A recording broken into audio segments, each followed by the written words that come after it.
Hello' গাইছ, আজি মই এনেকুৱা এটা বস্তু আপোনালোকক দেখাবলৈ লৈছোঁ। বস্তুটো এইটো হয়তো বহুত জেগাত আছে, কিন্তু সকলোৱে নামবোৰ জানে নাজানে নাজানো। ইয়াৰ নামটো হ'ল কোটাহী বেঙেনা। এইবোৰ এনেকৈ লাগি থাকে, কিন্তু গছজোপা সম্পূৰ্ণ আপোনালোকক দেখুৱাব পৰা নাই। গছজোপা মানে গোটেই হাবিৰ মাজত আছে যে এইটো এটা ডাল, এইটো ডাল ইয়াত দেখিছে, এইবোৰ লাগি আছে, এইবিলাক লাগি আছে। এইজোপা গছৰ বহুত ধুনীয়া দৰৱ আছে। এই দৰৱটো সকলোৱে এবাৰ ব্যৱহাৰ কৰি চাব পাৰে। এই দৰৱটো বহুত এটা ভাল কামত ব্যৱহাৰ হয়। লাখ টকাৰ পৰা এই দৰৱটো খালে লাখ টকাৰ পৰা মানুহ বাচিব পাৰে। এইটো দৰৱ, এইবোৰ গুটি দেখিছেনে?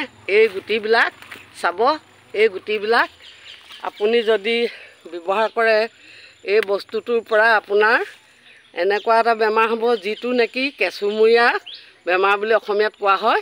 এইটো হ'ল কেঁচুমূৰীয়া বুলি কোৱা হয়, ইংলিছত ইয়াক পাইলছ বুলি কোৱা হয়। এই বস্তুটো আপুনি 10-12টামান ছিঙি পেলাই, কেঁচা গুটি এনেকুৱা কেঁচা হৈ থাকোঁতেই ছিঙি পেলাই সৰু সৰুকৈ কাটি অকণমান তেল দি দুফুটামান নহৰু দি পেলাই ভাজি কৰি বাহিৰ পেটত যদি খালীকৈ খাব পাৰে আৰু ভাল।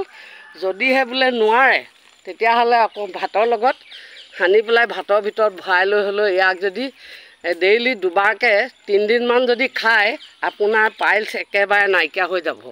আৰু খাই পেলাই চাওক, এবাৰ প্ৰমাণ কৰক যে হয় নে নহয়। হ'লে মোলৈ কমেণ্ট দিব বুলি মই আশা কৰিছোঁ দেই। এই দৰৱটো এবাৰ খাই চাব।